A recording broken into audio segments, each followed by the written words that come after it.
Samsung Galaxy A54 5G unbox and review. Possibly your next daily driver. Looking at it from the outside, the Galaxy A54 resembles Samsung's flagship S23. Review. Quite closely. As an upgrade from previous iterations, the A54 has a Corning Gorilla Glass 5 on the front and back in an effort to impart a premium in-hand feel. The standalone triple camera rings.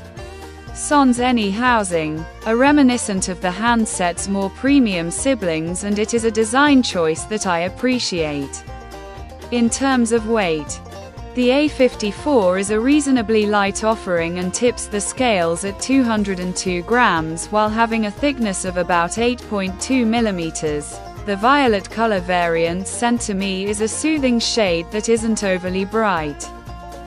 I personally would have preferred a matte finish across the back instead of the glossy look. Samsung has also provided the A54 with an IP67 water and dust resistance rating.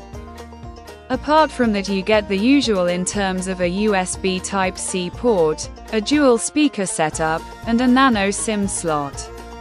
The Galaxy A54 can be considered a minimalistic yet suave offering, at least from its exterior appearance.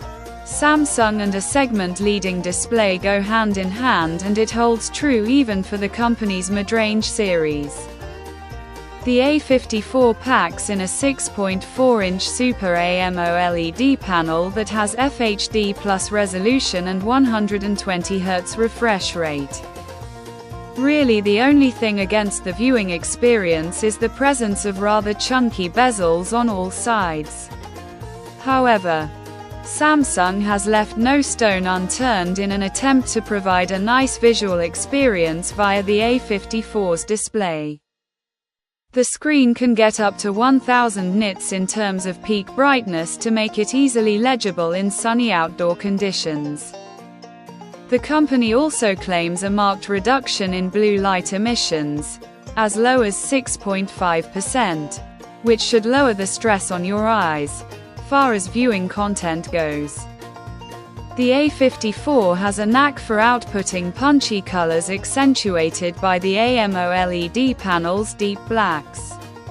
However, the screen does not have any HDR certification and tops out at the standard wide Vine L1 needed to view HD content. Consequently, OTT content will have rich contrasts and vibrancy along with great viewing angles, but might lack the dynamic range to truly immerse the user. That being said, most consumers will be more than satisfied with the panel's capability in general for social media or YouTube browsing. Coming now to the cameras. The Galaxy A54 has a set of highly capable shooters that excel in taking shots in a variety of lighting conditions. The primary sensor is a 50 megapixels lens with a 1 micrometer pixel size for better light capture and detailing. I took some shots of the Anjuna beach in Goa and the shooter didn't disappoint. The texture of the seawater, the sand, and the bright blue sky are captured in great detail, and there's plenty of dynamic range to play around with. I also like the snappy autofocus capabilities, but the shutter speeds could do with some improvement. The OIS on the primary sensor really does help in stabilization, and even when my hands shook slightly, the camera managed to get sharp details. While all regular snaps are pixel binned at 12.5 megapixels resolution, you can take full 50 megapixels images, but lose a bit on the dynamic range in what you gain with the crop in area. For the ultra-wide sensor, which is a 12 megapixels lens, the results are best in good lighting conditions. Warping at the edges is very minimal, and the focus is spread across the frame and not just in the center. The level of detail and exposure control are also top-notch. As for the 5 megapixels macro shooter, there is little doubt in my mind that it's more for camera padding than actual use. The shots generated are dull and lack detail to make them usable across social media platforms, in my opinion. Other than that, there are several features to explore within the camera app, such as slow motion video, pro mode, hyperlapse, AR filters, and more. I was quite impressed with how well the device churned out low-light images. In one particular shot of a beach shack in Kalingut, the sign in the center was slightly overblown, but the details across the sand and the seating area were captured quite well. Even the less exposed trees on the top were given a bit of color in the final shot. Occasionally there can be a bit of noise in the shot if there is a lack of ambient lighting. However, the night mode, which can turn on automatically at times, does help in this regard for the most part. The manual exposure slider is a big help when the viewfinder deems a scene to be overexposed. The selfie camera up front is a 32 megapixel snapper that makes use of Samsung's computational chops to deliver detailed and accurate selfies.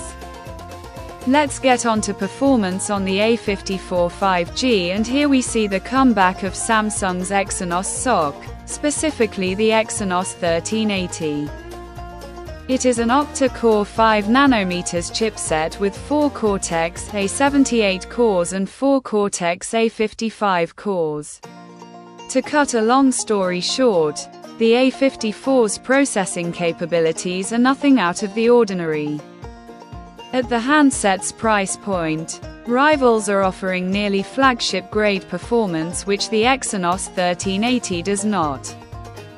A look at the benchmarking numbers confirms this, with Antutu V9 a score of 511,440 and Geekbench 6 scoring 2,692 on the multi-core test. The CPU throttle test also doesn't fill me with confidence, as the device cuts down its peak performance to 76%. That's all for now.